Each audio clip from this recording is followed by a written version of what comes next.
Today's episode is for the parents, not the coaches, not the judges, not the dancers, the parents. Hey, it's your pal, the Dancing Housewife, and welcome to another episode of the Dancing Housewife, the podcast dedicated to the art, heart, sport, and science of ballroom dance. If you've spent any amount of time around competitive ballroom, you've probably seen dance parents who seem confused about their roles.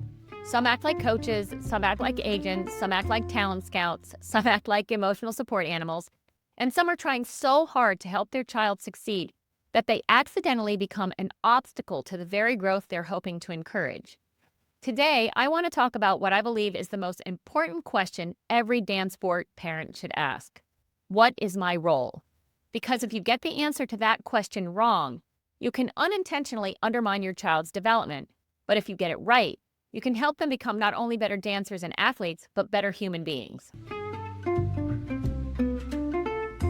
As human beings, I believe we share the same essential purpose: to become the best versions of ourselves. And because we live in relationship with others, we also have a responsibility to help those around us do the same, especially our children. And as parents, we are temporary stewards of another human being. Our children don't belong to us, they've been entrusted to us. Our job is not to create a perfect dancer, athlete, musician, or student. Our job is to help develop a capable, resilient, responsible young person who can eventually thrive without us. Competitive ballroom dance is simply one of the classrooms where that development takes place. So why do so many parents become emotionally invested in their child's ballroom dancing in the first place? Why do they willingly spend countless hours driving to lessons, practices, rounds, camps, and competitions? Why do they sit in ballrooms for entire weekends watching not only their own children, but complete strangers? Why are they willing to make such significant financial sacrifices, paying for lessons, coaching, costumes, travel, competition fees, hair, makeup, and all the countless expenses that come with pursuing ballroom dance? I think it's because ballroom dance gives parents a front row seat to something deeply meaningful: human growth. Ballroom dance, like all sports, places young people in situations that challenge them physically, mentally, and emotionally. It asks them to confront obstacles, overcome setbacks, develop new skills, and discover what they're truly capable of becoming.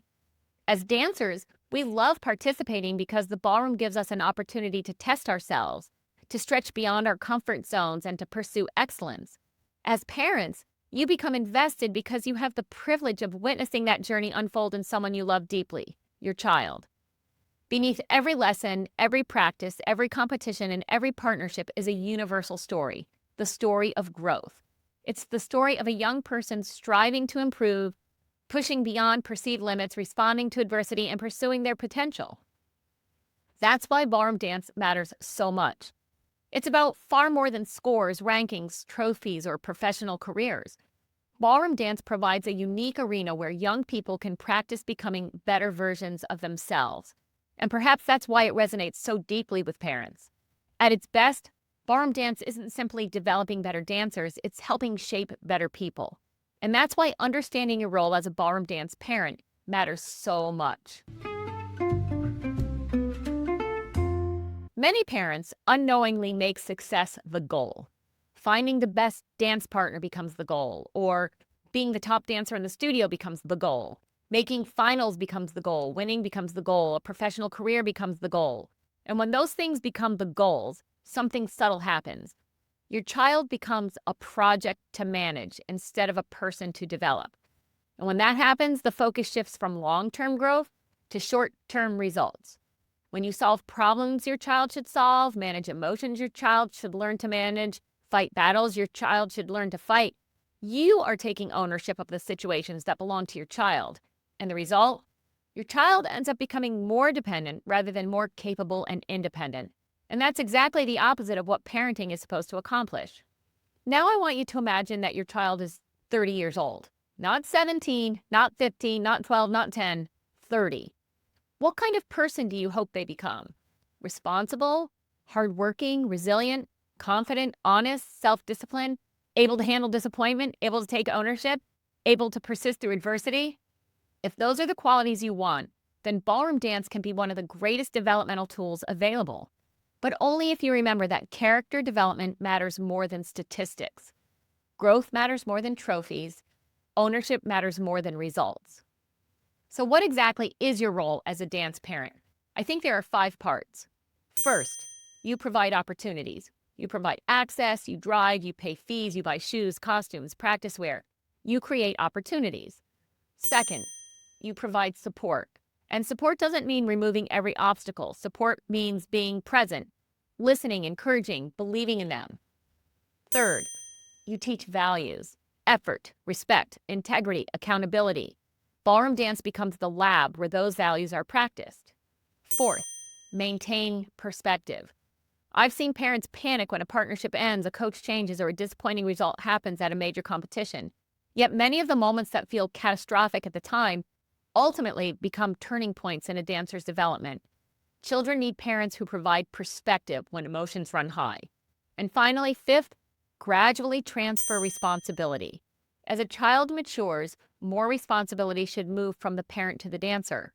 Establishing goals, preparation, communication, recovery, these things belong to the child because the goal isn't dependence. The goal is independence. Now let's talk about what isn't your job. It is not your job to want success more than your child does. It is not your job to constantly critique performance. It is not your job to rescue your child from every disappointment. It is not your job to fight all their battles. It is not your job to carry their motivation or their dance bag. It is not your job to live through your child's accomplishments. And perhaps most importantly, it is not your job to remove every struggle from their path. It's tempting to rescue your child, I know, but struggling is often where growth happens. When you remove every struggle from your child's path, you rob them of the opportunity to grow. Now let's talk about the most dangerous time in ballroom dance, the car ride home. Whether it's from lessons, practice, or a competition, many parents use that car ride home to conduct a post-performance analysis. What did you see? Why didn't you do this? What happened there? You should have done blah, blah, blah. Next time you need to do blah, blah, blah. And what often begins as an attempt to help not only becomes an interrogation or a lecture, it stifles enthusiasm and passion. So here's a challenge. Say less, listen more. Try asking, what did you learn today? What did you do well? What do you want to improve next time? Help your child become reflective rather than dependent on your evaluation. Whenever you're uncertain how to respond to a situation involving your child's ballroom dancing, ask yourself 2 questions. First, will this help my child become the best version of himself or herself? Not, will this help them win? Or will this help them have a professional career? And there's a second question that might be even more important. Am I bringing the best version of myself to this situation? Because whether we realize it or not, our children are always watching. And the most powerful lesson your child will learn from ballroom dancing won't come from a coach, a lesson, a camp, or a competition. It will come from watching you, because our children learn more from what we model than from what we say. So, if we want our children to be resilient, we must model resilience. If we want them to be accountable, we must model accountability. If we want them to be respectful, we must model respect. If we want them to handle adversity with grace, we must demonstrate grace when facing adversity ourselves.